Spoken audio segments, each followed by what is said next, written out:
네, 여러분 안녕하세요. 지난 1차시 때는 쌤이 영상을 조금 늦게 올려가지고 여러분들 고생을 많이 시켰는데, 그래서 오늘은 미리 찍어둡니다. 그래서 영상이 늦게 올라가거나 그럴 일은 없을 거예요. 아무튼 다음부터는 쌤이 조금 빨리빨리 준비해서 여러분들 수업하는데 차질이 없도록 진행하도록 하겠습니다. 지난 시간에 우리가 등가속도 직선 운동까지 했을 거예요. 맞죠? 마지막 시간에, 마지막쯤에 등가속도 직선 운동을 살짝 얘기하고 그만뒀었는데, 오늘은 등가속도 직선 운동부터 한번 보도록 하겠습니다. 13쪽 펴시면 됩니다. 교재 13쪽. 자, 일단 오늘 볼 주제는 등가속도 직선 운동입니다. 자, 그러면 지난 시간에 했던 거 기억나나요? 가속도가 뭔지 알아야겠죠? 자, 가속도는 어떠한 시간분의 속도 변화량을 의미한다고 얘기를 했습니다. 여기 가속도입니다. 그러면 가속도가 변하지 않는다는 얘기겠죠. 그래서 오늘은 가속도가 변하지 않는 운동에 대해서 볼 건데, 지난 시간 말미에 잠깐 얘기했을 거예요. 한번 볼까요? 13쪽 재림입니다. 물체가 방향과 크기가 일정한 힘을 받아. 여기가 키포인트라 했죠. 등가속도 운동이 성립할 조건은 힘이 어떻게 된다?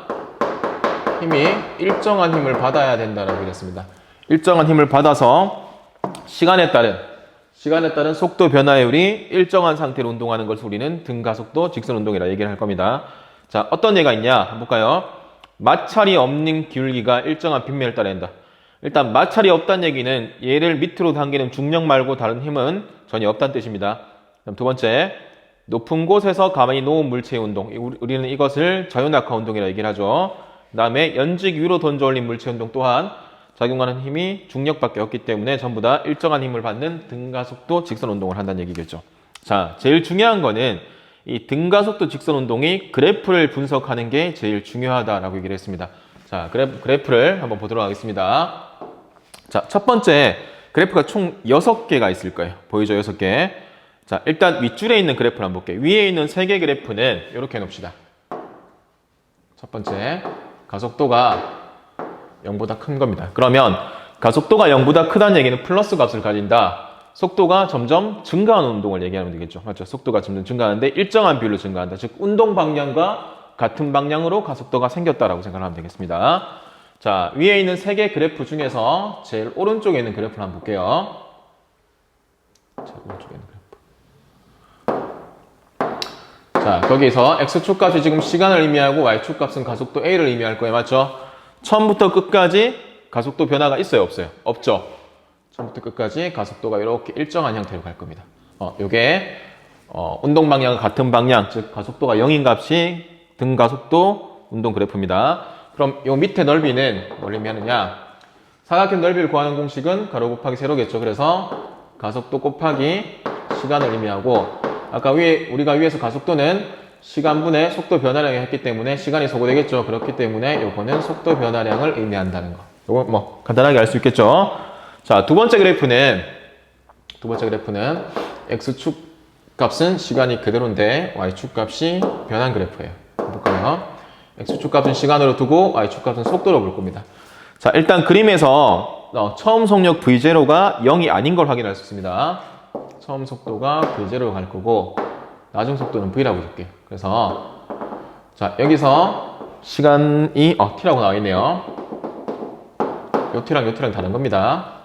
자, 이때 기울기가 이렇게 나와 있을 거예요. 처음부터 시작해서 끝까지 기울기가 일정하겠죠. 맞죠? 그럼 우리가 여기서 기울기는 시간분의 V-V0, 즉 이게 가속도라는 걸 확인할 수 있죠. 그래서 등가속도 운동이기 때문에 처음부터 끝까지 가속도가 이렇게 일정한 걸 볼 수 있을 거예요. 됐죠? 자, 그럼 우리는 앞에서 이미 등속 직선 운동을 할 때 요 속도 시간 그래프에서 밑에 넓이가 뭘 의미한다 그랬죠? 이동 거리 또는 변이를 의미한다 그랬죠? 밑에 면적이 변이를 의미할 건데, 그럼 한번 계산해 볼까요? 일단 도형이 두 가지가 나올 겁니다. 첫 번째 사각형 도형, 요 넓이는 V0T가 될 거고, 그 다음 두 번째 요 삼각형 넓이 어떻게 되겠죠? 밑변 T 곱하기 높이 V-V0 곱하기 2분의 1 하면 되겠죠? 그래서 이것도 한번 풀어볼까요? 쌤하면 되겠죠? 높이 V-V0 곱하기 밑변 T 곱하기 2분의 1이다. 그러면 요거를 가속도 A꼴로 바꿀 수가 있어요. A꼴로. 그럼 바꾸면 어떻게 되죠? 요게 A꼴로 바꾸게 되면은 넘어가면은 AT가 되겠죠. 그래서 이건 바꾸게 되면 2분의 1 곱하기 AT 제곱으로 계산할 수 있습니다. 그래서 총 넓이는 아까 밑에 사각형 넓이 V0T랑 그 다음 윗부분 세모 넓이 2분의 1 AT 제곱, 요게 등가속도 운동에서 이동한 거리 공식이 될 겁니다. 자, 그 다음에 제일 앞쪽에 있는 그래프는 기울기가 우리가 변이 시간 그래프에서 기울기는 속도라 배웠죠. 그럼 기울기가 점점 증가하는 거 볼 수 있을 거예요. 그것도 한번 그려볼까요? 자, 요거는 대충 빨리 그리고 지나가겠습니다. 여기가 시간 t 값이고 여기가 변이 s라고 뒀을 때 여기는 가속도가 플러스 값이잖아요, 맞죠? 그러면 여기서 기울기가 속도라고 있기 때문에 기울기가 증가하게 그려야겠죠. 그래서 이런 식으로 나타나 있을 거예요. 한번 볼까요? 그럼 기울기가 증가하는지. 접선의 기울기가 계속해서 이렇게 증가하는 걸 볼 거예요. 그래서 이게 속도가 일정하게 증가하는 등가속도 운동이 변이 시간 그래프가 됩니다. 됐죠? 자, 그러면 이제 첫 번째로 이제 가속도가 플러스 값, 즉 운동 방향과 속도의 변화량이 같은 방향일 때 받고, 이번에는 밑에 세 개의 그래프를 한번 볼게요. 두 번째 그래프는, 자, 이것도 적어 놓읍시다. 가속도가 음이 값이에요. 마이너스. 자, 이 말은 무슨 말이죠? 가속도가 마이너스가 나온다는 얘기는 나의 운동 방향과 속도의 변화량이 반대라는 얘기입니다. 그리고 반대 방향, 운동 방향과 반대 방향으로 힘을 받고 있다는 얘기가 되겠죠. 자, 이것도 그래프 한번 그려볼게요. 자, 첫 번째 그래프는 가속도 시간 그래프예요. 자, 요건 음이 값이 나와야겠네. 맞죠? 이것도 처음부터 끝까지, 여기는 마이너스 A라고 되어 있나요? 마이너스 A. 처음부터 끝까지 가속도가 이렇게 변함이 없는 걸 볼 수 있을 거예요. 다만, 여기서 이 마이너스 값은 이제 아까도 얘기했지만 운동 방향과 반대 방향으로 속도가 변한다. 즉, 속도가 감소한다. 이 말이겠죠. 운동 방향과 반대 방향으로. 자, 그 다음에 두 번째 그래프는, 다시 보겠습니다. 그래프를 그릴 게 되게 많네요. 자, 두 번째 그래프는 시간, 아까랑 똑같은 시간, 그 다음에 여기가 속도의 그래프예요. 자, 그럼 처음 속도를 여기를 V0라고 뒀죠? V0부터 시작해서 나중 속도는 밑에 얼마 나와 있나 한번 볼까요? 안 나와 있네. 일단 처음부터 끝까지 이렇게 기울기가 마이너스 값이죠? 마이너스 값으로 일정하다. 즉, 속도가 점점 일정하게 감소하는 그래프를 볼 수 있을 거예요. 자, 세 번째 그래프를 잘 봐야 돼요. 여기서는 세 번째 그래프. 자, 세 번째 그래프를 보게 되면은 변이 시간 그래프에서 자, 속도가 일정하게 감소한다 했죠. 그러면 기울기가 감소하는 건데 잘 봐야 돼요. 자, 여기 속도 값이 플러스 값이에요, 마이너스 값이에요? 플러스 값이죠. 속도가 일정하게 감소해서 원점에 왔어요. 원점에 왔다는 얘기는 속도가 제로가 되었다는 얘기죠, 맞죠? 그 다음부터는 속도가 마이너스로 갈 거예요. 그러면 마이너스로 갔다는 얘기는 속도가 실제로 수학적으로 의미 값을 가지는 게 아니라 반대 방향으로 속도가 증가하기 시작했다고 보면 되는 거예요. 이해했죠? 그래서 그래프를 그리게 되면은 변이 시간 그래프에서 이런 걸로 나타날 거예요. 이렇게. 자, 한번 볼까요? 자, 처음부터 시작해서 이제 점점 어떻게 돼요? 기울기가 감소하고 있죠? 속도가 감소하죠? 그러다가 기울기가 제로, 속도가 제로가 되었다가 반대 방향으로 속도가 이렇게 증가하기 시작하는 거예요. 이 그래프 이해되겠죠? 그러면 이제 책에 있는 그래프에서 이제 운동 방향이 바뀌는 순간 되어 있죠? 여기서 운동 방향이 바뀐다는 얘기죠. 맞죠? 여기서 운동 방향이 바뀌어서 반대 방향으로 이제 속도가 점점 증가하는구나 라고 생각을 하면 됩니다. 자, 그렇게 이해를 하면 되겠습니다. 반대 방향으로 속도가 점점 증가하구나. 이해했죠? 그 다음 이제 그래프 6개는 분석을 했고, 이제 중요한 거. 등가속도 직선 운동에서 이 그래프를 분석을 해서 나온 공식이 있어요. 공식 3가지를, 그 공식 3가지를 잘 기억을 해야 됩니다. 알겠죠? 한번 볼까요? 일단 지우고 한번 보도록 하겠습니다.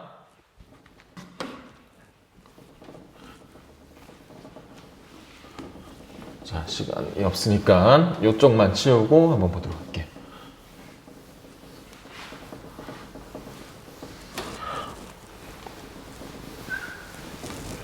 자, 밑에 공식이 아마 3개 나와 있을 거예요. 동그라미 1번, 2번, 3번 3개 공식 보이죠? 그거 묶어서 별표 쳐놓고 꼭 잘 기억을 해야 됩니다.